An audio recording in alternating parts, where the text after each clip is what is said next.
ഇന്ത്യയിലെ എന്നല്ല Indian cinema ലോകത്തെ തന്നെ ബോക്സ് ഓഫീസ് ക്രൗഡ് പുള്ളര് എന്ന വിശേഷണത്തിന് അർഹനാണ് വിജയ്. ആരാധകരുടെ അചഞ്ചലമായ പിന്തുണയും ബോക്സ് ഓഫീസ് റെക്കോർഡുകള് സൃഷ്ടിക്കുന്ന ഇമേജും കൊണ്ട് വിജയ് തമിഴ് സിനിമാ ലോകത്തെ ഏറ്റവും വിലപിടിപ്പുള്ള താരവുമായി കഴിഞ്ഞു. കഴിഞ്ഞ ദിവസം ബിസിനസ് ഇൻസൈഡര് പുറത്തുവിട്ട കണക്കുകള് പ്രകാരം രാജ്യത്ത് ഏറ്റവും കൂടുതല് പ്രതിഫലമുള്ള നടന്മാരില് 3-ാം സ്ഥാനത്താണ് വിജയ്. ഷാരൂഖ് ഖാനും രജനീകാന്തുമാണ് പട്ടികയില് വിജയ്ക്ക് മുന്നിലുള്ളത്.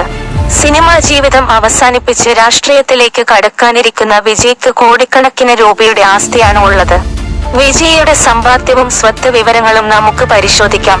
10-ാം വയസ്സില് വെട്രി എന്ന ചിത്രത്തിലൂടെ അഭിനയരംഗത്തേക്ക് കടന്ന വിജയ്യുടെ നായക നടനെന്ന നിലയിലെ ആദ്യ ചിത്രം 1992-ല് പുറത്തിറങ്ങിയ നാളായ തീർപ്പ് എന്ന ചിത്രമായിരുന്നു.